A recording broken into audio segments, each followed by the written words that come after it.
Hi friends, imagine a world where you could ask your favorite origami folders for advice. Well, I'm here to bring that to you. At the Origami USA convention, I had the opportunity to interview some of the top origami folders for advice. Now, this video is specific to beginner and intermediate folders. However, if you're an experienced folder, I think you'll find something extremely useful as well. Shout out to the channel Proco for this video idea based on their series Asking Pros. Links are in the description. Definitely check them out. Hi, I'm Ilan Garibi from Israel. I'm an origami artist. So, what is your advice for beginner folders? Take your time, do it slowly. Accuracy is gained by working slowly.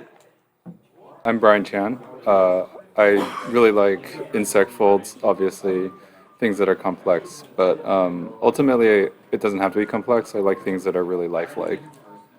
I think what I would say to beginner folders is don't be afraid to mess up a sheet of paper and start at a level that is comfortable for you and then slowly work your way up. Origami is basically really best learned in increments. Like you learn new moves and then eventually you'll find that you have progressed way faster than you expect. Matt Laboon. I like mostly fairly complex insect models. Learn to make your own paper or find good paper. That was something that held me back a lot, as I couldn't really, with not so great paper around, it was hard to really learn the complex models. But once I started getting good quality paper, it skyrocketed my ability there. So yeah. My name is Alexa, and I usually fold representational models, usually animals, but occasionally do stuff like tessellations. Well, like someone else said earlier, get good paper, but also I would say for a beginning folder, should try to just fold as many crease patterns as you can, just print them out and fold along the lines just whenever you have time, and then you'll sort of get to know how to do it. Hello, my name is Beth Johnson, and I am from Ann Arbor, Michigan. And the origami that I like to fold is representational work. I like to do a lot of pattern geometric style work as well, and really enjoy incorporating those two together when possible. So. That's a hard question because it's interesting. I get the question of if you want to start designing, but in terms of if people are just getting into origami, I suppose I would just suggest exploring all different types of categories of origami: modular, representational, tessellations. Just kind of, get your feet wet in all these different areas just to see what you're really drawn to. And another thing that I wish I had known about when I was younger is just this huge community of other folders out there. So I spent years folding in isolation and just from books, and had no idea that groups existed. So maybe, try to connect with local groups and try to fold with other people, and maybe attend a convention, because it's just really inspiring to be around other people who share your same passion, and just a really wonderful experience. So. My name's Jeremy Shafer, and I love origami action, things that do things and transform. And I also like different types of geometric stuff and animal stuff. It's a variety. Yeah. For the beginning folder, I'd say, well, don't get over your head and try to do the complex models at the beginning, because that will turn you off to origami. Try to start at the simple and then just gradually move up, and again enjoy the folding process of, I mean, it is similar in a way. Yeah. Hello, I'm Brandon. I'm another B. Wong. My online name is the Plant Psychologist. Some people call me Plant.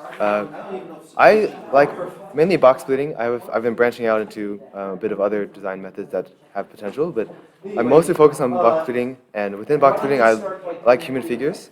I do some other stuff, but mostly human figures. I think we as humans have a special connection to other people in a way that we don't have really a connection to animals and stuff. When you're a beginning folder, I'll tell you what I think helped me grow the most. For a long time, I was folding with just kami.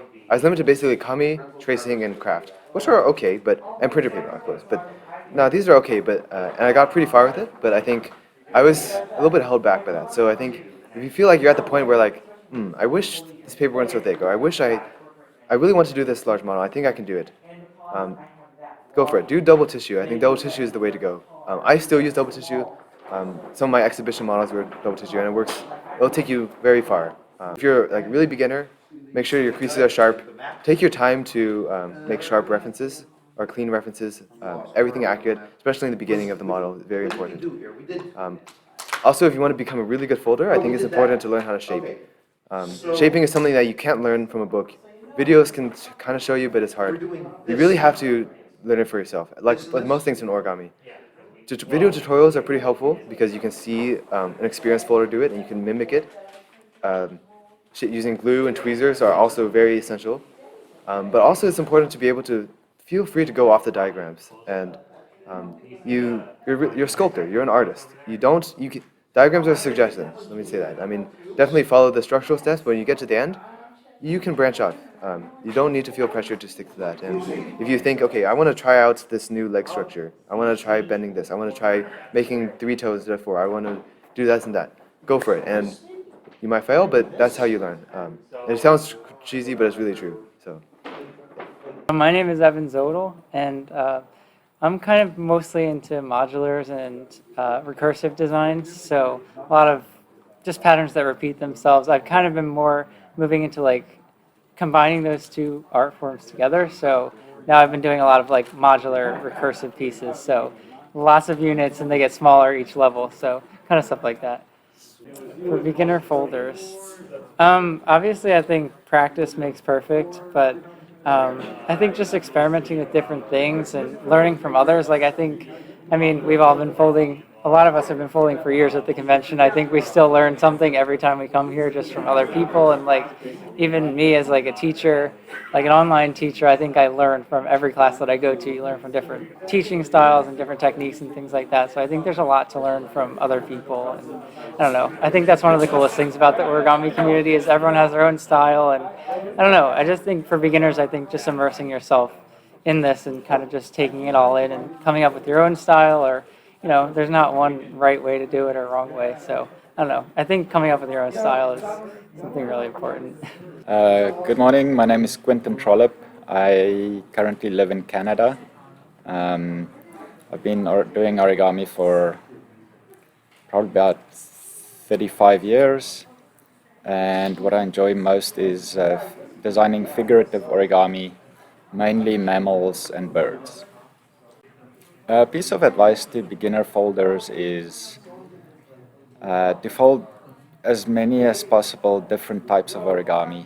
You learn a lot through just folding a variety of different things. I'm Michael LaFosse. I'm Richard Alexander.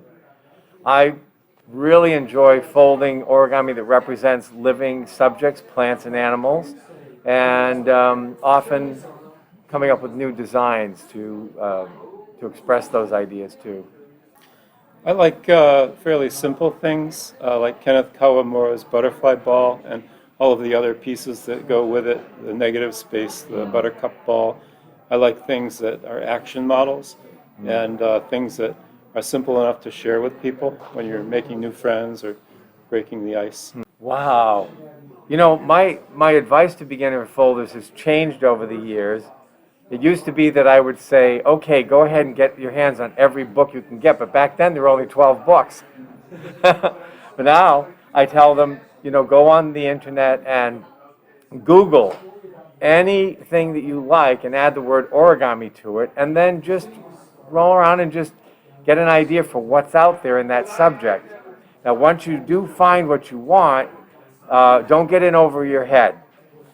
Just go ahead and play the segments without trying to fold along and see if it's something you can do. And then go at your own pace. But you should always be folding with enthusiasm, so fold what excites you. There are so many fields, so many different categories of things that you can fold, from dollar bills to napkins and towels and modular things and paper airplanes. And, everybody seems to find a certain level where they're excited and exhilarated and comfortable. So my advice to a beginner is just get a piece of paper and play with it. That was some good advice. Shout out to all the folders for letting me interview you. Huge thanks, and find their links in the description. Now, small disclaimer, there were other folders who I interviewed, but sadly the audio bugged out, so I couldn't add you to the video, but still massive thanks to you. Now, origami designers, next week's video is specific to you, so don't miss out on that. And in the meantime, if you want to reach out to other origami creators, definitely check out the Community for Creators, or CFC, website to be able to do that. It's a really cool place to discover origami creators who might be able to respond to your questions. And if you do ask questions there, please ask kindly and respectfully. But that wraps up this video. Thanks for watching, and I'll see you in the next one. All this origami got me going kamikaze. Now I'm